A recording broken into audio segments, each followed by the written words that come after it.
All right, we've got a 3D review problem here. Why don't we go over this a bit today?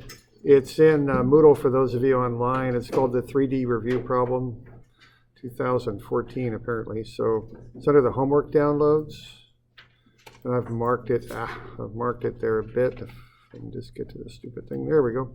So it should be there under the homework downloads. So download that, and it looks something like this.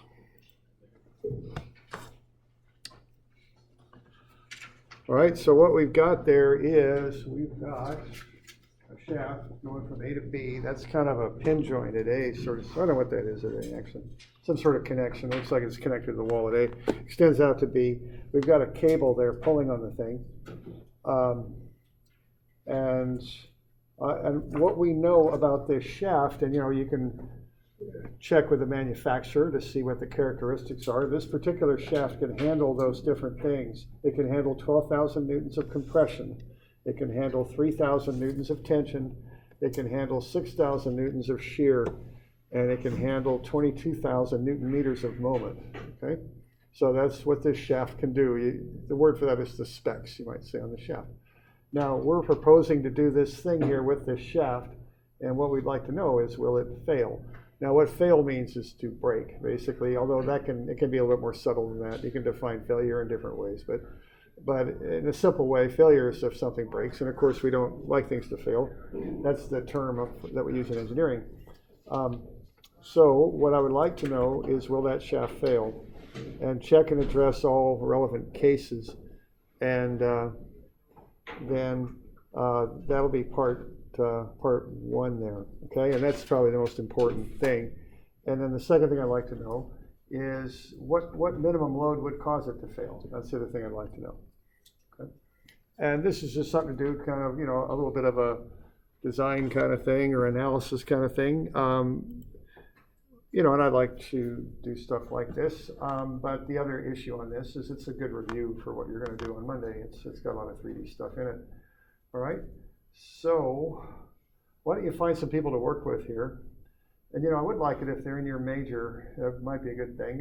I won't require that because I know you all have friends and you like to work with certain people. But just keep that in mind that you might be forming study partners right now that they're not going to be there next year because they might be in a different major. And pretty much all the majors just split off and go different ways. I mean, they group a little bit, but think about finding people in your major that you can work with because they'll be around next year too at OSU, and that might be a good thing. Now, those of you online, you could communicate through the forum on this if you like. So let's get this thing done, and why don't you get it to me on Monday too? And I'm not assigning extra homework before the test. What I'm doing, I'm assigning a test review before the test, which is why I want you to finish it by Monday. That way, you've gone over it, and this will help you on the exam. Okay. So find a couple people you could work with. That's always better, and see if you can do that. Move around a little bit if you need to. No worries. Let's see what we can do with this thing, okay? And for those of you online, I'm going to pause the recording periodically so, you're not just sitting here listening to us quietly working here. Okay, what's step number one here? What's the first thing you want to do on a 3D problem like that? Coordinates? Get the coordinates, okay? So that's the first. So those of you online, pause the recording, see if you can find those coordinates and check back in, and we'll see what we got. We'll have you work through this. I'll help you with it too as you're going through. Okay, but again, find somebody to work with. It's okay. That just works so much better.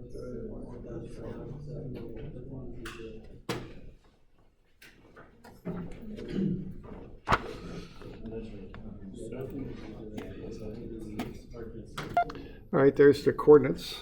Okay, so hopefully those worked out. Now the next thing to do would be to find the force vector from B to C. So once you get that vectorized and get a force vector next, so that would be the next thing to do. So you could pause the recording, give that a run, and then start it up and see if you're matching what we got. Okay, so find the force vector. All right, let's have a look at the force vector here next. So here we go with the force vector. So negative 2581, 1095, and 4380. Now there's always rounding error in there. We don't get too worried about that, okay? Now, okay, so we got any questions on the force vector? Okay. Right now, the whole deal on Monday, we got that exam coming up and all that, but I just want to get you some advice on taking the exam. You got to show your work on this stuff, okay? Because if you bust one negative, and if you don't show your work, I'm not going to have any idea where it came from, and that puts me in a really tough spot, okay? I got to start taking points off because I don't know if you know it or not.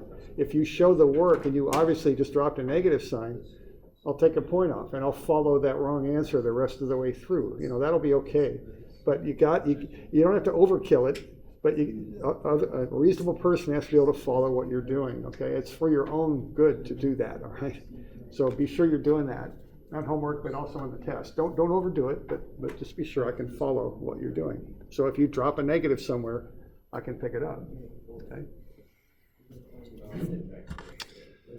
All right, so now you got to be looking at AB, right? So that's the next thing to be looking at, some of those vectors. You're going to get different forms of that vector depending on what you want to do with it.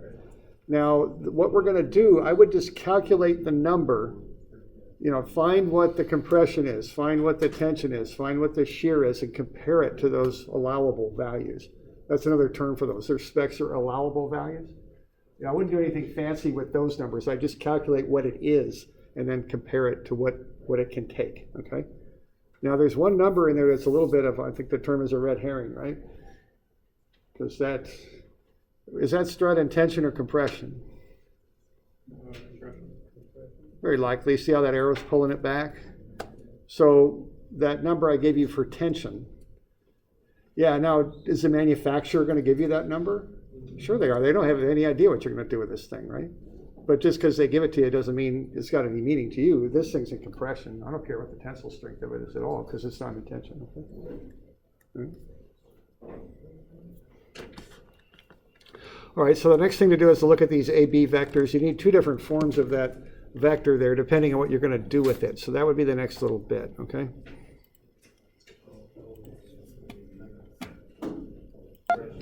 All right, so there's the vectors that I got. I did a position vector. Now, importantly, the position vector goes from A to B. So the position vector, you want that away, right, for the moment, from A to B. The unit vector, I'd probably go, it doesn't really matter, but I'd probably go back the other way because it's going from B to A. Okay? So there's the position vector and the unit vector. We getting those okay? Questions on that? Okay. Why is it specific on the compression when we have the force going out towards the tail end? Okay. It's compression because B is being pulled inwards towards the y-axis, so that's going to do that. Okay? So B is being pulled in towards A. I guess push might be a better word. I don't know. Because I made a mistake of going from this B to A. All right. Negative answer, right? No big deal. Well, actually, Oh, B to A is actually the unit vector from B to A is the right way to go. I'm sorry. Yeah, the unit vector from B to A would get you a positive answer. I just went back to negative. But now on the moment, you want to go from A to B. If you chose from B to A, it actually goes that way, so your answer would be positive. Right. Okay. And that's what we You use the compression to get to the shear, shear, we don't worry about sign near as much as we do on the axial. So just get a number for shear. I usually don't put plus and minuses on my shears. They just don't matter that much. I can just, if you just need a magnitude, just go theorem of Pythagoras to get it. Okay. Did it matter if you find which is the vector? Does it matter? If your unit vector went from A to B, the only thing that'll change is you'll get a negative number when you do the dot. And all that means is that it doesn't go from A to B, it actually goes from B to A. So the negative numbers have no big concern. It just means turn it around. So it's not an error to, if you pick the wrong unit vector, it's not a problem. But now on the moment, the direction of the vector matters. On the moment the vector goes from A to B, it has to do that.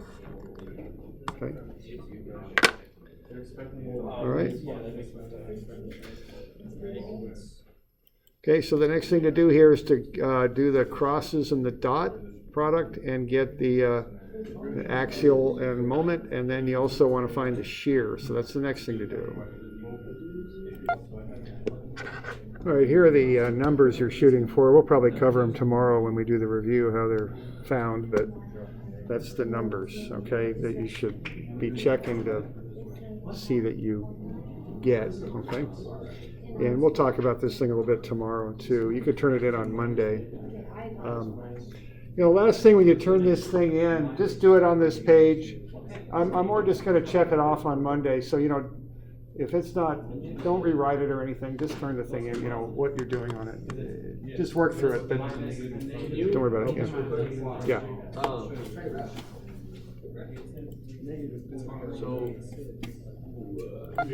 All right, so there are the answers you're shooting for. I'll cover this a little bit tomorrow, too, if there's questions. Okay.